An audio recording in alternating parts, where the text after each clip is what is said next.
Nos enfants sont en danger et je ne dis pas ça à la légère.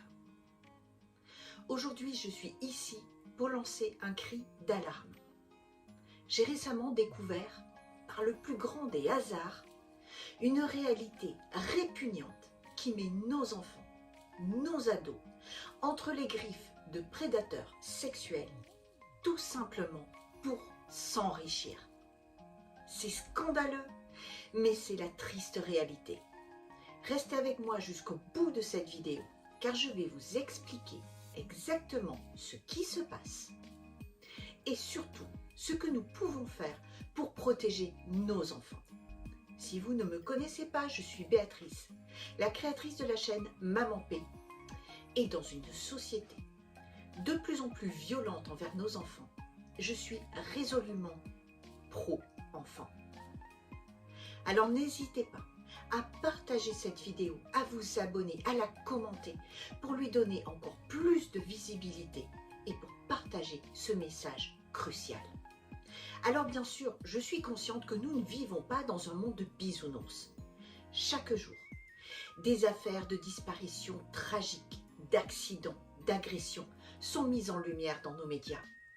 Notre société est violente, c'est un fait. Et en tant que parents, eh bien, il est de notre devoir de protéger nos enfants. Aujourd'hui, je veux vous parler d'un danger de plus en plus grand. Un danger qui se cache derrière les écrans, dans l'ombre des réseaux sociaux. Avec Internet, il est devenu incroyablement facile de masquer son identité et de s'approcher de nos enfants. Le développement de l'intelligence artificielle, des technologies de clonage vocal, permettent des merveilles, mais ouvrent également la porte à des horreurs inimaginables. La semaine dernière, je suis tombée sur un article sur LinkedIn qui m'a glacé le sang. Cet article portait sur un site de rencontres pour adolescents. Enfin, adolescents de 13 à 25 ans. L'auteur expliquait avoir créé un profil en prétendant avoir 14 ans. Aucune vérification d'identité. Aucune photo. Et moins d'une heure plus tard, elle recevait des propositions proprement indécentes d'hommes nettement plus âgés que 25 ans. Alors j'ai décidé de partager cet article parce que je pense que tous les parents doivent être informés du danger que représente ce site. Sur LinkedIn, il y a énormément de professionnels et beaucoup de parents. Et le lendemain, quand j'ai voulu retrouver, eh bien le post avait disparu. Effacé, introuvable. Donc cela m'a poussé à chercher à en savoir plus. Et j'ai découvert le site en question. Rencontre-ado. Ce site créé en 2006 est basé en Belgique et se présente comme le meilleur endroit pour trouver l'amour ou des amis. Mais derrière cette façade se cache un danger bien réel. Le site a été signalé à plusieurs reprises à Pharos, le portail officiel de signalement des contenus illicites sur Internet, avec plus de 400 signalements en août 2023. Rencontre Ado, en fait, offre une messagerie privée qui, normalement, exige l'accord parental pour l'inscription des adolescents mineurs et recommande aux parents de surveiller l'activité de leurs enfants. Mais ça, c'est du blabla. Parce que de nombreux journalistes ont pu s'inscrire sans aucune difficulté et ont rapidement été confrontés à des propositions choquantes. Et en voici quelques exemples.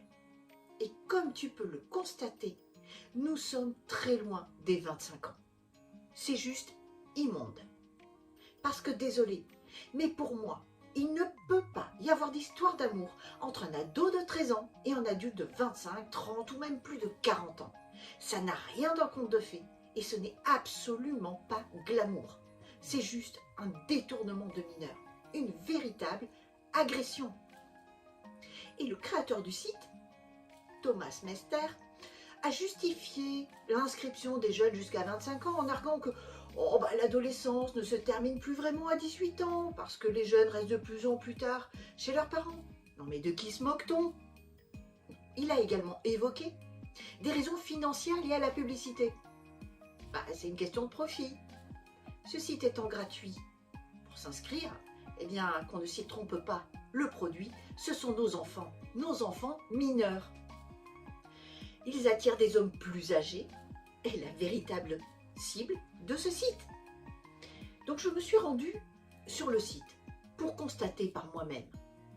Et j'ai été consternée par ce que j'ai vu. Je n'ai même pas eu besoin de m'inscrire. En fait, quand on descend, et puis on peut voir les derniers messages. Et cela, c'est ce qui est proposé à nos ados, à nos enfants. Mais ça me rend dingue. Parce que je n'ai jamais entendu parler de ce site. Peu de médias en ont parlé. Et vous, étiez-vous au courant? Est-ce que vous avez déjà entendu parler de ce site? Dites-le moi en commentaire, parce que vraiment là, je veux savoir. On met en place tellement de mesures pour la sécurité routière et c'est justifié à 200%. Mais qu'est-ce qu'on fait pour nos enfants? Pour des sites comme celui-là? Rien. Aucune prévention, aucune alerte, rien n'a été fait. Et ce n'est pas le seul site. Il existe de nombreux forums, comme sur Discord, où des prédateurs peuvent s'en prendre à nos enfants. Alors, comment protéger nos enfants de cette noirceur qui se répand comme une malédiction? Eh bien, en l'exposant, en la mettant en lumière, en informant, en partageant. Il est temps d'agir. Nos enfants ne doivent pas être des proies pour des prédateurs en quête de plaisir et de profit. Il est impératif de prendre des mesures concrètes pour protéger nos enfants en ligne. La première étape, c'est vraiment d'éduquer et de sensibiliser, d'informer nos enfants des dangers potentiels des réseaux sociaux, des technologies de manipulation. Et puis, il est important d'établir une relation de confiance pour qu'ils se sentent libres de nous partager leurs activités en ligne. C'est ce que je mets en place avec mes enfants, pour qu'ils puissent me parler sans avoir peur d'être punis. Et puis, il faut surveiller et superviser, assurer une surveillance active de ces activités en ligne de nos enfants et d'établir des règles claires sur l'utilisation des réseaux sociaux. Personnellement, lorsque mon fils était beaucoup plus jeune, et pour ma fille, il est hors de question qu'il s'inscrive à un réseau social, à un forum, quel qu'il soit, sans que je sois en copie, sans que je n'ai moi-même accès à tous les échanges, de façon à ce que je puisse intervenir. C'est une relation de confiance, je ne vais pas les gronder, mais je veux savoir pour pouvoir les protéger. Et puis, le troisième point, limiter le temps d'écran.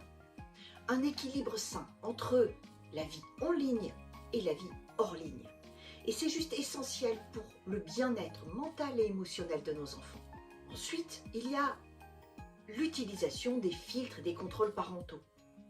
Utiliser des logiciels de contrôle parental pour limiter l'accès à des contenus inappropriés et surveiller l'utilisation des réseaux sociaux.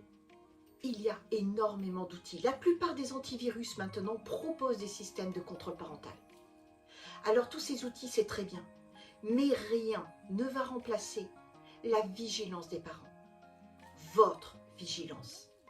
Un point important également, c'est d'enseigner la cybersécurité, de leur apprendre les bonnes pratiques de sécurité en ligne pour qu'ils naviguent en toute sécurité dans le monde numérique. Mais pour ça, il faut aussi que nous soyons informés des dangers réels et que nous soyons aussi formés. Et puis, il faut aussi les aider et leur apprendre à utiliser les outils de confidentialité.